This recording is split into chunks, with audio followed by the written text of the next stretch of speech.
Shalom, sederek-sederek sedaya sugeng kepanggih malih wonten ing renungan dinten punika. Pripun kabare? Sampun dangu nggih mboten mirengaken renungan saking kula. Puji Gusti amargi kabecikanipun Gusti kita saged pinanggih kanthi kebak kabingahan lan kahanan ingkang sae. Saderenge kita sinau bareng lan nampi firmanipun Gusti, ayo kita fokusaken manah lan pikiran kita dumateng Gusti Yesus Kristus. Monggo kita ndedonga rumiyin. Gusti Allah Rama ingkang wonten ing swarga, kawula matur nuwun sanget awit saking kasayan panjenengan ingkang boten nate pedhot wonten ing gesang kawula.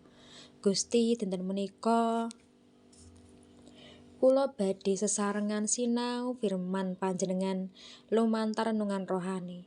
Kawula nyuwun mugi Roh Suci nuntun manah lan pikiran kawula nalika ndadaraken sabda panjenengan.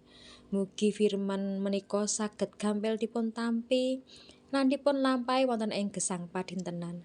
Mugi Gusti ugi bilih berkah dhateng sedaya para sedherek ingkang mirengaken supados manah kawula sedaya saged kabuka lan nampi wiji firman panjenengan kanthi bungah. Kawula pasrahaken wekdal menika namung wonten ing dalem asma Gusti Yesus Kristus kawula ndedonga. Amin. Irah-irahan utawi jejeripun renungan dinten menika gedene sih katresnan kang tanpa ukuran. Kapendhet saking Mazmur utawi Zabur 103 ayat 11 mekaten. Nanging sapira dhuwure langit ngungkuli bumi, iya samono gedene sih kadarmane tumrap putra kang ngabekti marang panjenengane. Dina iki kita kabeh diajak ngunggahake ati marang Gusti Allah lewat tembung sing asring kita rungokake, yaiku babagan agunge katresnan marang umate. Penulis Prajanjian Lawas Prabu Daud nyoba nggambarake bab sing mokal diukur nganggo akal manungsa sing ora mokal, yaiku kaya dene dhuwure langit ing sak dhuwure bumi. Semono gedene sih kesetyane Gusti marang wong-wong sing wedi marang panjenengane. Ing donya iki kita asring ngukur katresnan utawa setya adhedhasar pamrih. Wong bakal tresna marang kita yen kita apik, sugih utawa bisa menehi untung. Kosok baline yen kita gawe salah utawa nandhang kesusahan, ora sithik sing banjur nyingkir. Nanging Gusti Allah ora kaya mangkono. Katresnane ora diwatesi dening kahanan. Dosane manungsa utawa wektu. Nalika kita nyawang langit ing wayah awan sing biru tanpa wates, utawa ing wengi sing peteng kebak lintang, kita lagi nyawang sawijining gambaran alit babagan katresnan Gusti. Langit dhuwur banget, ora ana wong sing bisa nggayuh pucuking langit nganggo tangane dhewe. Kaya mangkono uga sih katresnane Sang Rama. Sanajan kadangkala urip iki abot, kita krasa dhewekan, krasa kleru utawa ketaman dening masalah.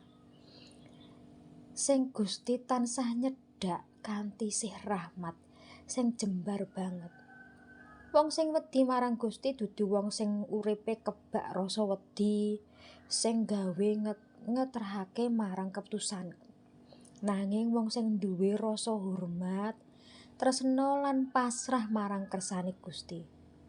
Wong sing sadar yen sakliyane Gusti ora ana papan liyane sing luwih aman nganggo ngungsi. Pramila sedulur, apa wae sing saiki dadi ganjelaning ati panjenengan, mbok menawa babagan ekonomi, pangayoman, rumah tangga utawa kesehatan, elinga ayat iki. Aja nganti kita rumangsa ditinggalake dening Gusti. Langit tetep ana ing dhuwur bumi lan sih setyane Gusti tansah ngrangkul urip kita saben dina. Monggo kita ndedonga. Duh Gusti Allah Rama ingkang Maha Asih, kawula matur nuwun dumateng gesang lan penyertaan panjenengan. Ing dinten punika, kawula sampun ngraosaken sabda paduka saking Mazmur 103 ayat 11 bilih sih tresna paduka langkung agung lan luhur katon dening punapa kemawon wonten ing ngalam donya punika. Gusti menawi kadangkala kawula rumaos ringkih kuatos utawi nepsu amargi aboting sangsangganing gesang. Mugi panjenengan ngiyataken manah kawula kanthi tanpa wates. Bilih katresnan paduka tanpa wates kawula dados langkung pitados bilih masa depan kawula wonten ing astane paduka. Berkahana sedaya pakaryan kawula, keluarga lan langkah kawula ing dinten ngajeng. Mugi gesang kawula tansah memuji asma panjenengan lan dados berkah tumrap sesami. Wonten ing asmanipun Gusti Yesus Kristus kawula ngunjukaken pandonga punika. Amin.